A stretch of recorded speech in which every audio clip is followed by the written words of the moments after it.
We're having a day like any other day, responding to our medical calls and transporting, a few people here or there. I was there as a spectator, standing in the middle of the venue. We were front left of the crowd. We're sitting in the truck, I was in the driver's seat, and my partner was just right next to me.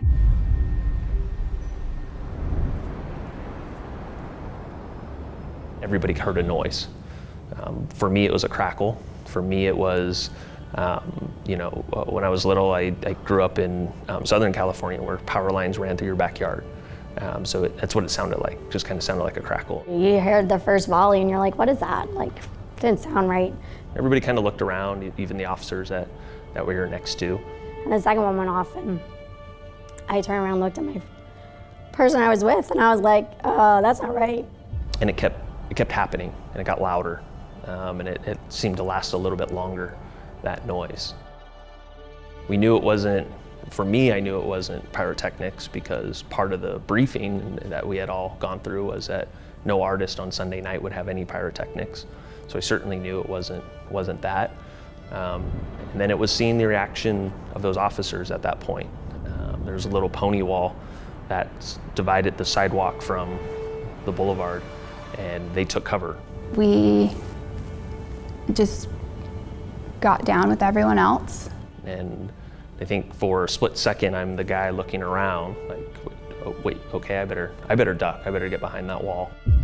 And then people started running at us. And I remember we ran back to a corner where the bleachers and stuff were at and realized we couldn't get out there. Like it was all closed off with fencing.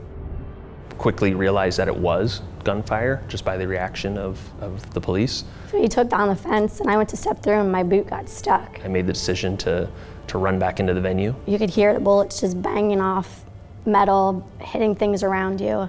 And I was like, okay, stay calm, get your boot out. And I couldn't get my foot out of my boot because it was too tight. So I was sitting there fighting with the fence until I pulled enough to get my boot out. Immediately, as I'm running back into the venue, more shots were fired. That's when I decided to duck behind what was a bar and landed on top of several people that were there taking cover. And that's when I got on the radio and advised our dispatch center that, hey, we have an active shooter. And we heard on the radio a call go out. We heard Glenn call out on the radio, dispatch, Ops 5, we have an active shooter. And I don't know if it is or isn't. I haven't really heard the recording since, but I remember hearing gunshots in the background of the radio.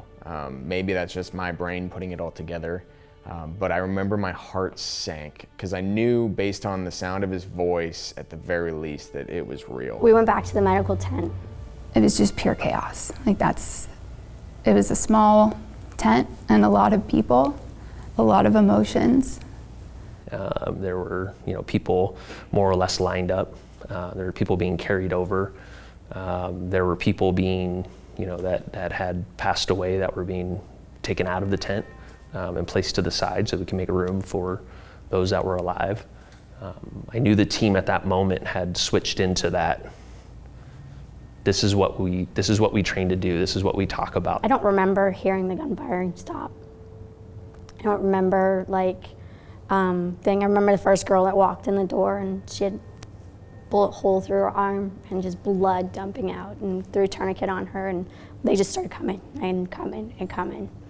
And I remember some people's faces from inside there. They lost contact with family members, they lost contact with friends, they lost belongings, and so it took a long time to just try and find where everybody was located and find where all their stuff was if we could find it. It was tearing sheets, it was holding IV bags because we didn't have IV poles, it was talking to the patients and reassuring them that they were okay. Nobody froze, nobody stood back, nobody watched. Everybody was constantly just moving and doing things.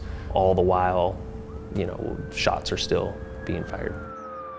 Some of the things that were hard for me were the faces that I saw when I was running to the medical tent. And the injuries you saw the severity of it when you stood up and tried to escape.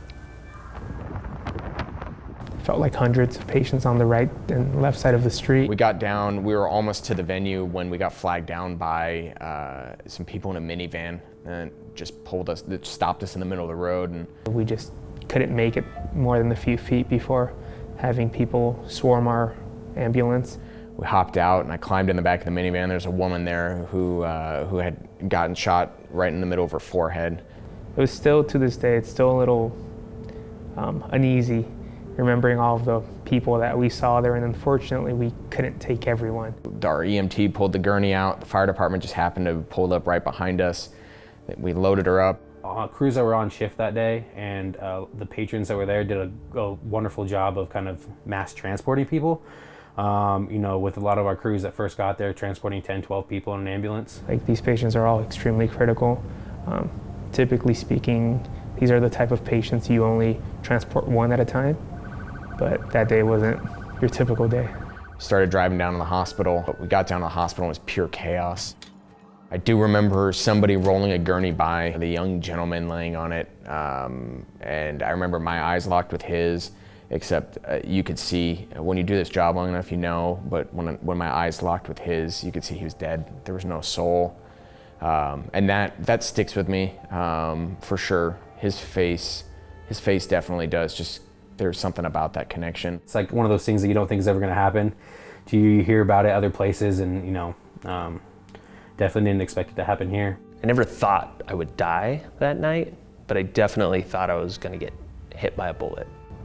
All the people, I knew all the people that were in the tent that day, and I couldn't leave them. Someone just told me I needed to stay. I needed to help them. I needed to make sure that our people were good and we could take care of these people. And I said, and that's why I chose to stay. I know it's kind of a hard night for a lot of people in the EMS to talk about, but I know that they still were thankful that they were there and able to help. When I got over to the medical tent, I called my father. And it wasn't till the end of the night that I got to see my dad. And I just remember seeing him in the parking lot across the street and running in his arms.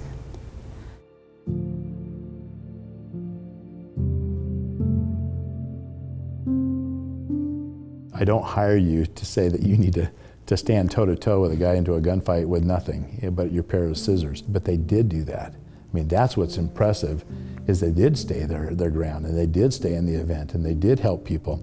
What I was able to play witness to that night, to be able to see just concert goers that they didn't care about their own safety, they just cared about the person next to them. To see team members of ours that they were there enjoying the concert. They weren't there working. They were in zero working capacity. There's a lot of emotions that tug at you. Did I perform well?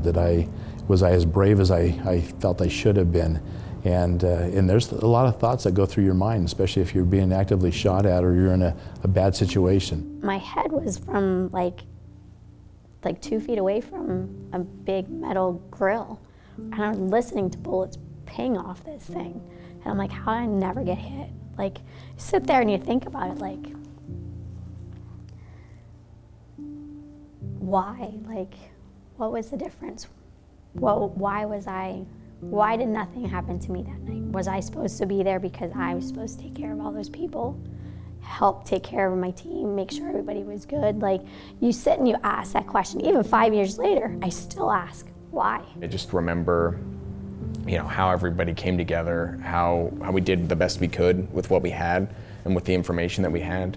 I try to remind myself of the positives that came, the few positives that came out of that, and trying to avoid all the negatives and all the sadness. It wasn't an easy thing to deal with at first. Like, I try to do everything like I normally do, just stuff it down, it'll go away type of deal thing, and then you realize it starts to eat at you. The ones who were kind of being tough at the beginning, no, I'm all right. After about the third night of not sleeping, then they were able to take advantage of the counselors that we had here and get that further help that they needed, because we just wouldn't let them go. They need to stay until they got that appropriate care. Therapy's a great thing.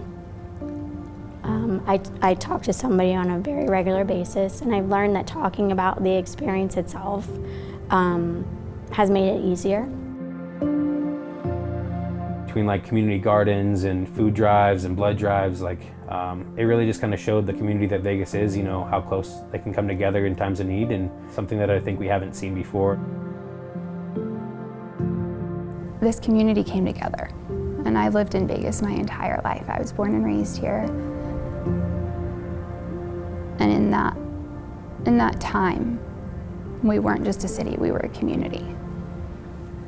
And